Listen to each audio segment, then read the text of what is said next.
afternoon and good evening, guys. Welcome back to my channel Finance at Home. Today's topic is capital budgeting. So let's learn what is the meaning of capital budgeting. So capital budgeting is a process of making investment decision in the long term assets. इसका मतलब ये हुआ कि एक ऐसा process है जो मदद करता है इन्वेस्टमेंट डिसीजन लेने के लिए, और वो इन्वेस्टमेंट डिसीजन कैसे होता है, लंबे समय के लिए होता है, फॉर लॉन्ग टर्म एसेट्स के लिए. ओके, इन सिंपल टर्म बोला जाए, ये ऐसा प्रोसेस है जो डिसाइड करता है कि हम वो पर्टिकुलर प्रोजेक्ट्स ले या ना ले. ठीक है, क्योंकि ज़रूरी नहीं है जहाँ भी आप इन्वेस्टमेंट करें वहाँ से आपको रिवॉर्ड या अच्छे रिटर्न्स मिले. इसलिए तो आप वहीं पे इन्वेस्ट करेंगे ना जहाँ ज़्यादा रिवॉर्ड्स या रिटर्न मिल रहा है. तो बेसिकली उसको एनालाइज करने के लिए हमें कैपिटल बजटिंग करनी पड़ती है. Okay, so let's write what is the meaning of capital budgeting. So capital budgeting is the process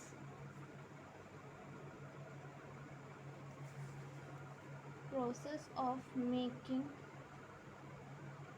investment decision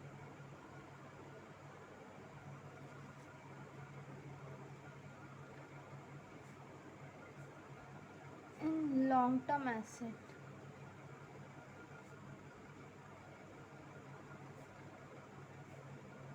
It is the process of deciding whether or not to invest in a particular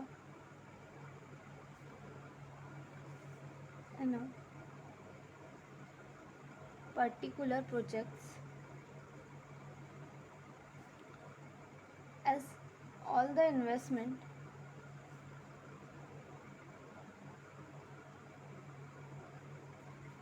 possibilities may not be rewarding. तो इसका मतलब क्या हुआ, फिर हम कौन सा investment कहाँ इन्वेस्ट करेंगे, जहाँ हम लोग को रिटर्न्स ज़्यादा मिले बट हमारा पैसा कम लगना चाहिए. यही तो एक लॉजिक होता है ना बिजनेस करने का, पैसा हमारा कम लगे बट हमको रिटर्न्स ज़्यादा है ना. सो दस the manager has to choose a project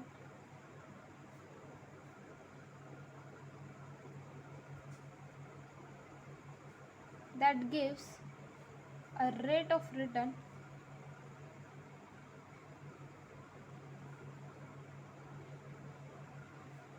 more than the cost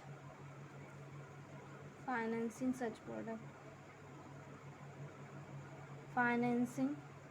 such a project. Okay,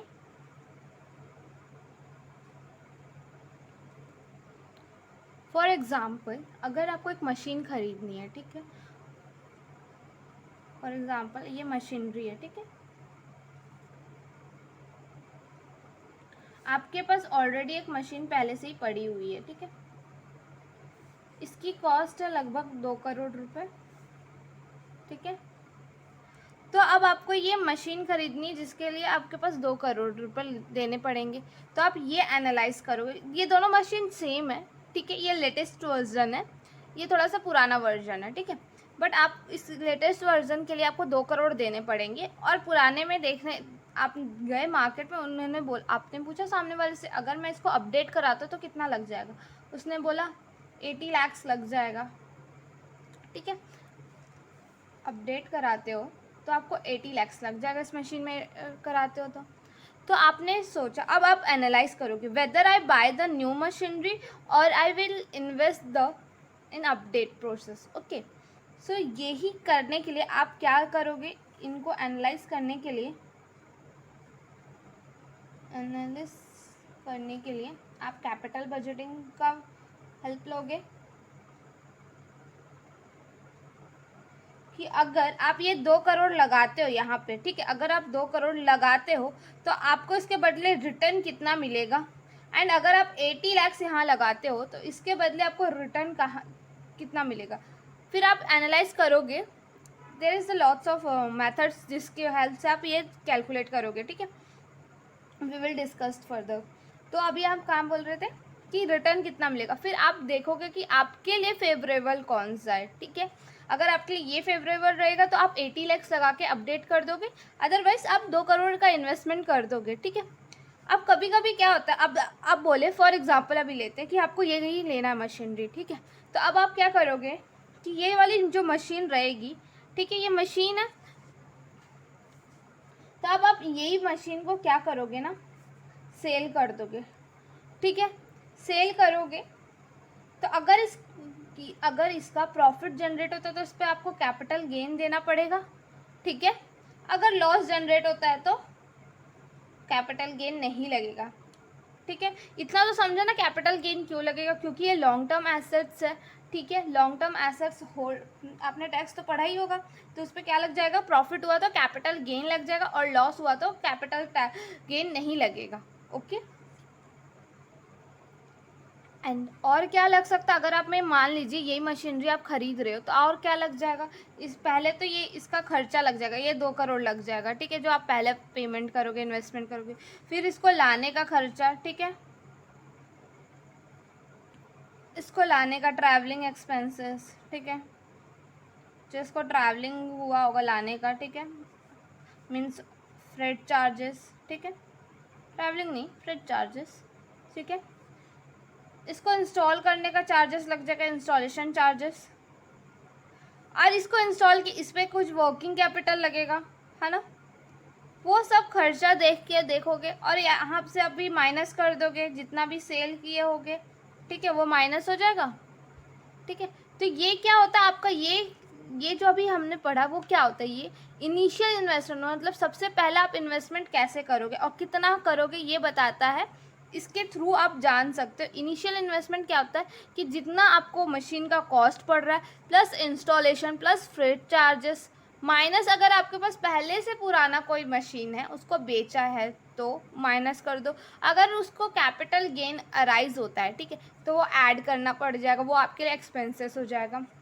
अगर लॉस आता है तो वो तो आपके लिए बेनिफिट है, टैक्स तो लगेगा नहीं, तो उसको माइनस कर दो, प्लस वर्किंग कैपिटल। तो इनिशियल आपको शुरुआत में तो इतना पैसा देना पड़ेगा, ठीक है, क्योंकि सिर्फ मशीन 2 करोड़ की, उसका इंस्टॉलेशन सब खर्चा लगेगा ना, तो वो होता है पहला। सबसे पहले क्या करते हैं हम लोग, इनिशियल इन्वेस्टमेंट करते हैं, इसी को हम थोड़े अच्छे तरीके से लिख लेते हैं, ओके। सो सबसे पहला इन्वेस्टमेंट क्या होता है, इनिशियल इन्वेस्टमेंट, ठीक है। तो हमने पहले क्या पढ़ा इन्वेस्टमेंट का, एक तो आएगा कॉस्ट ऑफ फिक्स्ड एसेट, ठीक है, वो जो फिक्स्ड एसेट आप जो भी फिक्स्ड एसेट बाय करोगे उसका कॉस्ट, ठीक है, प्लस इंस्टॉलेशन चार्जेस, ठीक है, प्लस वर्किंग कैपिटल जो उस पर लगेगा, ठीक है, माइनस करेंगे sale price of old machine या ओल्ड फिक्स्ड एसेट, जो भी आप बेच रहे होंगे, या फिक्स्ड एसेट या मशीनरी बोल दो आप, अगर मशीनरी बेच रहे हो तो, plus tax on capital gain, जितना कैपिटल गेन होगा उस पर टैक्स माइनस कर देंगे, tax saving on capital loss, ठीक है, इतना समझा। सो इनिशियल इन्वेस्टमेंट बेसिकली क्या होता है, इस यहाँ से आपका पैसा जाएगा, ठीक है।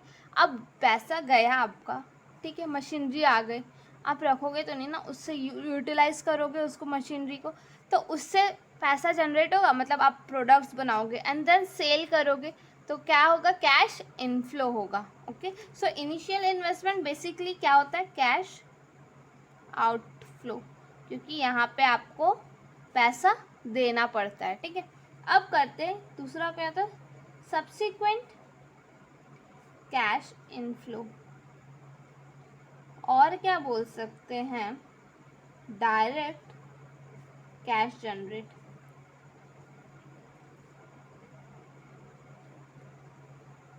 एंड वन थिंग, हम लोग इसका एक क्वेश्चन करेंगे, तो अगर आपको यहाँ नहीं समझा तो आपको क्वेश्चन में समझ जाओगे, ठीक है।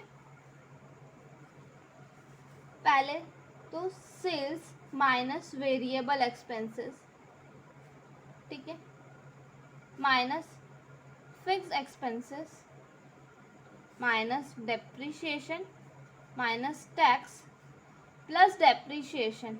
डेप्रिसिएशन को क्यों माइनस कर रहे हैं अभी मैं बताती हूँ, ठीक है। नॉन कैश होता है, माइनस कैपिटल एक्सपेंडिचर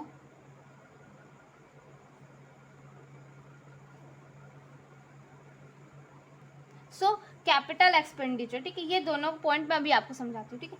देखो, डेप्रिसिएशन हम माइनस इसलिए करते हैं क्योंकि हमें एक्चुअल हमारा नेट कितना आ रहा है वो जानने के लिए, नेट प्रॉफिट कितना आ रहा है। बट ये डेप्रिसिएशन तो कहीं दिखता नहीं है ना, ये नॉन कैश होता है, ठीक है। इसलिए हम लोग इसको वापस से ऐड कर लेते हैं। और एक और तरीका, एक और मतलब होता है कि डेप्रिसिएशन माइनस करते जो हेल्प करता है हमारे नेट प्रॉफिट को कम दिखाने के लिए, जो कि हेल्प होता है हमारा टैक्स कैलकुलेट करने में, तो कम टैक्स लगेगा उस पर, ठीक है। एंड कैपिटल एक्सपेंडिचर मतलब क्या होता है ना, उसका मशीन में आप ऐसा एक्सपेंडिचर किए जिसका बेनिफिट आप कई सालों तक उठा सकते हो। तो एक बार करते वैसा कैपिटल एक्सपेंडिचर, मान लीजिए उस मशीनरी का एक पार्ट था जो डैमेज हो गया है, ठीक है, उसका करीबन कॉस्ट ही 1 करोड़ था, तो 1 करोड़ का तो उसका बस एक पार्ट था, तो वो क्या बोला जाता है उसको, कैपिटल एक्सपेंडिचर। अगर वो पार्ट लगाओगे ना, आपको नेक्स्ट 7 ईयर्स तक कुछ भी करने की ज़रूरत नहीं है, तो इसका क्या हो जाता है, कैपिटल एक्सपेंडिचर। और कैसे लिख सकते हैं, ये सब माइनस करोगे तो बेसिकली क्या आ जाता है, sales minus variable expenses minus fixed expenses minus depreciation, क्या आ जाता है, नेट प्रॉफिट। तो इसको अपन शॉर्ट फॉर्म में लिख देते हैं, नेट प्रॉफिट प्लस डेप्रिसिएशन, ठीक है, plus interest 1 minus tax rate minus capital expenditure. Okay, तो ये हो गया कि आपका एक्चुअल में कितना पैसा आया, ठीक है, कितना पैसा जनरेट हुआ। फिर होता है एक टर्मिनल कैश इनफ्लो, ठीक है। टर्मिनल कैश फ्लो मतलब जब उसका अंतिम हो गया, एक्सपायरी डेट आ गया उस मशीनरी का, ठीक है, तो scrap of new asset minus tax on capital gain plus tax saving on capital loss plus working capital, okay।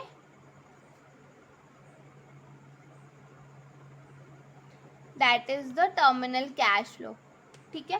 पहले तो पैसा आपका जाता है, फिर आता है, एंड फिर वो उस मशीनरी की एक्सपायरी डेट आ जाती है, तो आप उसको निकाल देते हो, तो उसका क्या होता है, स्क्रैप ऑफ न्यू एसेट। जो भी स्क्रैप आया एसेट्स का माइनस कर दोगे टैक्स, अगर उसको बेचने पे कैपिटल गेन होता है तो उस पर लगा हुआ टैक्स, अगर लॉस होता है तो सेविंग प्लस वर्किंग कैपिटल जितना बेचने में आपको लगा, तो क्या आ जाएगा आपका टर्मिनल कैश फ्लो, ओके। अब ये वाला इनिशियल इन्वेस्टमेंट समझने के लिए हम एक क्वेश्चन करते, okay. So here is the question, x limited, hope so आपको दिख रहा हो,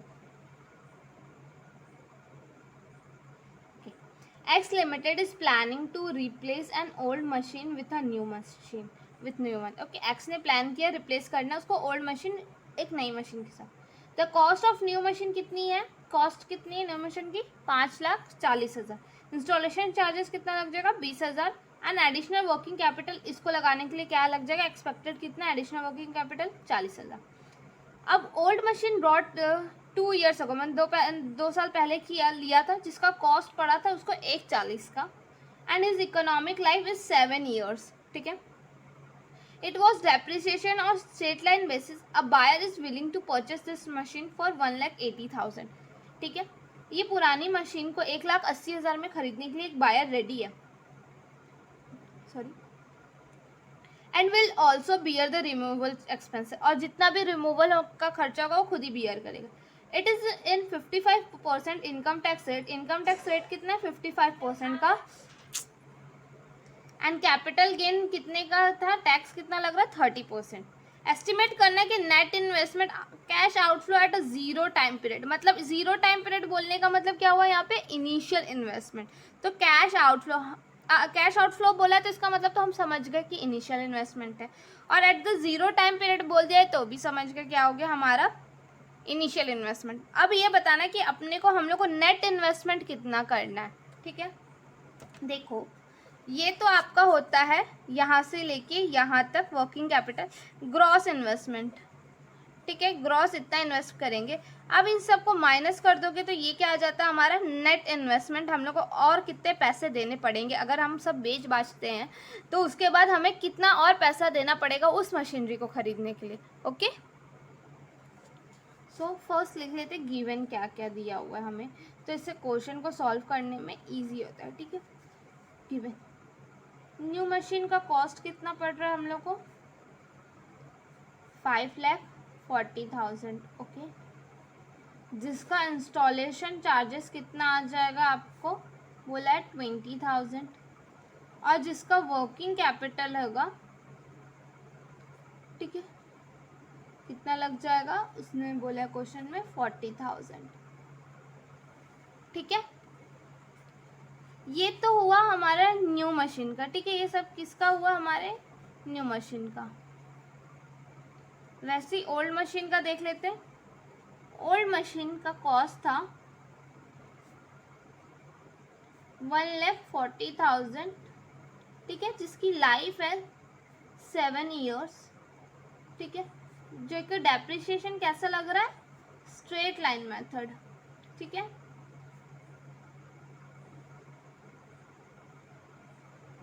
ओके, देन इसको सेल करेंगे तो सेल प्राइस कितना दिया हुआ है, 1,80,000।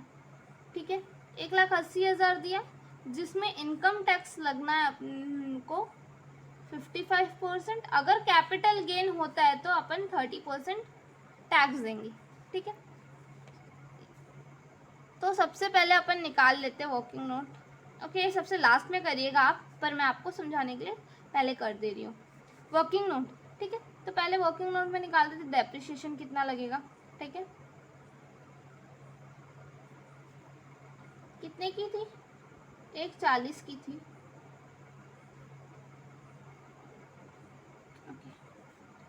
1,40,000 की थी, जिसकी लाइफ थी 7 ईयर। तो हर साल कितना चला जाएगा इसका, 20,000। ठीक है, ठीक है, 20,000 आ जाएगा डेप्रिसिएशन। और उसने बोला था क्वेश्चन में कि इसने 2 साल यूज़ किया, तो पहला साल का डेप्रिसिएशन तो 20,000 आ जाएगा। अगर इसने यही 2 साल किया है तो क्या हो जाएगा, टोटल डेप्रिसिएशन कितना हो जाएगा, 40,000 का डेप्रिसिएशन लग जाएगा। ठीक है, अब इसका सेल प्रोसीड निकाल लेते हैं। ठीक है, क्योंकि इनिशियल इन्वेस्टमेंट, नेट इन्वेस्टमेंट में हमने क्या देखा, ये 3 तो हो गए हमारे। ठीक है, ग्रॉस। अब नेट के लिए कितना माइनस करना पड़ेगा, सेल। ठीक है, सेल कितने में किया वो माइनस करना पड़ेगा। ठीक है, तो सेल प्रोसीड, सेल कितने में कर रहा है वो देखो। पहले तो हम लोग को टोटल गेन्स निकालना पड़ेगा। ठीक है, सेल्स माइनस बुक वैल्यू। ठीक है, इसके लिए पहले हमें क्या निकालना पड़ेगा, बुक वैल्यू। ठीक है, बुक वैल्यू कितनी थी, मशीन की बुक वैल्यू कितनी थी, 1,40,000 माइनस डेप्रिसिएशन।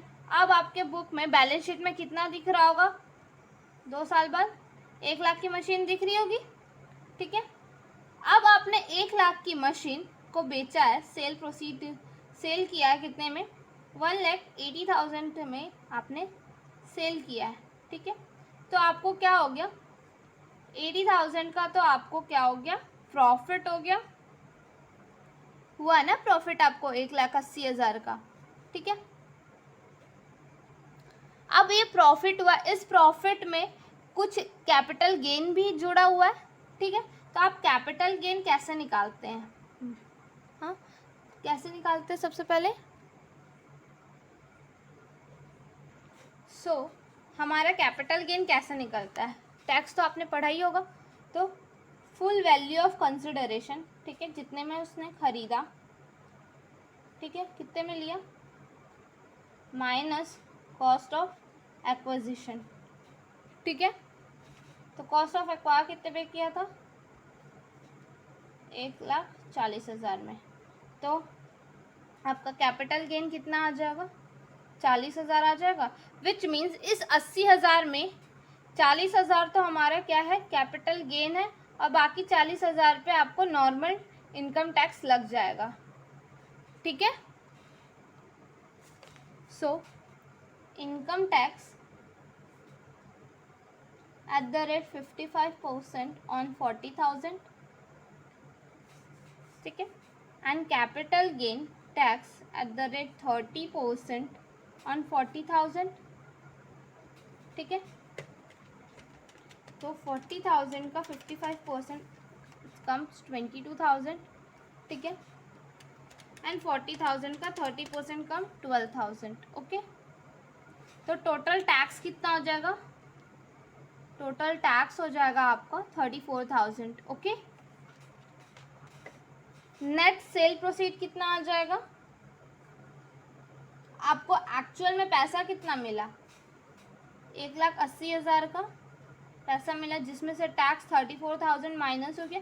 तो एक्चुअल में मिला कितना आपको, 1,46,000 रुपीज़ आपको मिला है, ठीक है। तो ये सब था आपका वर्किंग कैपिटल। अब क्वेश्चन सॉल्व करते हैं।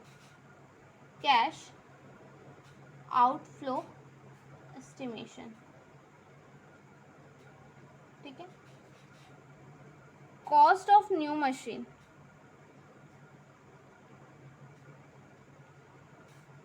5,40,000 की थी, प्लस इंस्टॉलेशन चार्जेस कितने की थी, 20,000, plus working capital, additional working capital लग रहा था, कितने का लग रहा था, 40,000। 4 के बाद 5 6 60 हो गया। तो टोटल कितना हुआ आपका, 6 लाख, ठीक है, minus cell proceeds of old machine, ठीक है, कितना पड़ा, 1,46,000 का, ठीक है। तो नेट इन्वेस्टमेंट क्या आ जाएगा, 4,54,000, ओके। तो ये आ गया आपका नेट इन्वेस्टमेंट। मतलब आपको और कितना देना पड़ेगा, 4,54,000 देना पड़ेगा आपको, ठीक है। ये देखिए, कॉस्ट ऑफ फिक्स्ड एसेट था हमारा कितने का, 5,40,000, प्लस इंस्टॉलेशन चार्जेस था 20,000, plus working capital that is the 40,000 minus sale price. Sale price कितना का था, 1,80,000, plus tax on capital gain, ठीक है। तो ये दोनों को प्लस करते और फिर इनसे माइनस करते तो वो उतना ही आता, ठीक है। यहाँ पे माइनस है और ये ब्रैकेट, आप ब्रैकेट खोलेंगे तो ये माइनस हो जाएगा, ठीक है ना, याद रखिएगा, कंफ्यूज मत होना प्लस माइनस में, ओके ओके। यहाँ पे आया। आप अब ये मत बोलना टैक्स ऑन कैपिटल गेन बोला और इनकम टैक्स नहीं बोला है, क्वेश्चन में बोला है ना दोनों टैक्स देना हो, तो दोनों टैक्स माइनस करोगे ना, एक टैक्स माइनस करोगे एक टैक्स नहीं करोगे, ऐसा तो नहीं होता है ना। इसलिए टोटल टैक्स में से हम लोग ने जितना सेल किया था, जितना हम लोग को सेल करने से पैसा मिल रहा, माइनस जितना गवर्नमेंट का अपन दिए है, और फिर जितना हम लोग के पास बचा वो हमारा हो गया, ठीक है। फिर इससे बना दिए हम लोग कैश आउटफ्लो एस्टिमेशन बना दिए, ओके। सो आज की क्लास यहीं तक है। आई होप सो आपको सब समझ आया होगा। अगर कुछ ना समझ आया तो आप कमेंट सेक्शन में पूछ सकते हैं। And if you like this video, give a thumbs up and share with your friends, and thank you so much.